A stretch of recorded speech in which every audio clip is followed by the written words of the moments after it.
Next हम करेंगे question number 3। Question number 3 में हमें क्या बोला है, if a pair of linear equation given by L1x plus M1y plus N1 is equal to 0 and L2x plus M2y plus N2 is equal to 0। हमें दो linear equation दिए, इनको हम यहाँ कॉपी कर देते हैं। तो ये मैंने यहाँ कॉपी कर दिया और हमसे पूछा क्या है, इनफाइनाइटली मेनी सॉल्यूशन।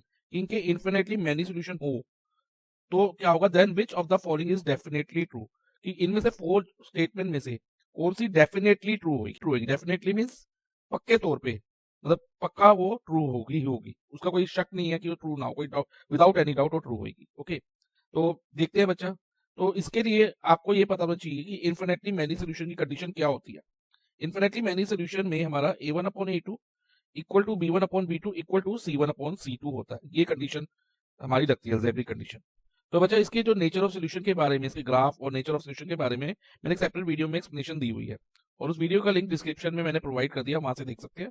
तो अभी के लिए बच्चा हम इनफिनिटली मेनी सॉल्यूशन की कंडीशन इधर लिख देते हैं, like a1/a2 equal to b1/b2 equal to c1/c2, क्योंकि क्वेश्चन में हमें इनफिनिटली मेनी सॉल्यूशन बोला है।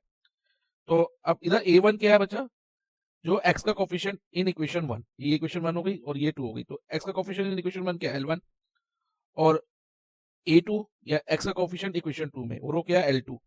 अब b1/b2 y के कोफिशिएंट है दोनों इक्वेशन में, इक्वेशन 1 और इक्वेशन 2 में। इक्वेशन 1 में y का कोफिशिएंट m1 है तो यहाँ b1 की जगह m1 आ जाएगा, और y का कोफिशिएंट इक्वेशन 2 में m2 है तो b2 की जगह m2 आ जाएगा। और c1 और c2 कांस्टेंट टर्म होती है दोनों इक्वेशन की। तो constant term of equation 1 n1 है तो n1 c1 की जगह आ गया, और n2 इक्वेशन 2 की कांस्टेंट टर्म है तो वो c2 की जगह आ गया। तो ये कंडीशन हमारी गिवन क्वेश्चन के अकॉर्डिंग बन गई। अब हम 1 बाय 1 देखते हैं कि कौन सी ऑप्शन डेफिनेटली ट्रू है।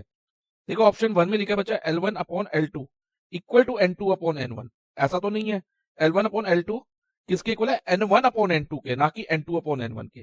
तो ऑप्शन 1 हमारी स्ट्राइक आउट हो जाएगी। और ऑप्शन 2 में तो साइन ही अलग है बच्चा, इक्वल टू का कोई साइन ही नहीं है, यहाँ पर तो नॉट इक्वल टू का साइन दे दिया, तो ये ऑप्शन 2 हमारा आंसर होगी ही नहीं। और ऑप्शन 3 में भी हमारा आंसर नहीं होगा कि इधर भी नॉट इक्वल टू का साइन है। और L1/L2 अगर M1 और अपॉन M2 के नॉट इक्वल हो ना तो यूनिक सोल्यूशन होता है। देखो बच्चा, यूनिक सोल्यूशन का मतलब जब a1/a2 not equal to b1/b2 हो। तो ये भी हमारा आंसर नहीं है। तो फाइनली हमें ऑप्शन 4 हमारा आंसर होगा, बट क्यों होगा, देखो बच्चा, अगर L1/L2 इक्वल टू M1/M2 हम ले और इसको क्रॉस मल्टीप्लाई कराएं, देखो बच्चा L1 इंटू M2 हो जाएगा कि नहीं हो जाएगा, यस सर हो जाएगा। और L2 इंटू M1 भी हो जाएगा, is equal to L2 into M1। तो ये कंडीशन सेटिस्फाई हो रही है, डेफिनेटली ट्रू है, पक्के तौर पे ये सही है बात। तो ऑप्शन 4 हमारा आंसर रहेगा।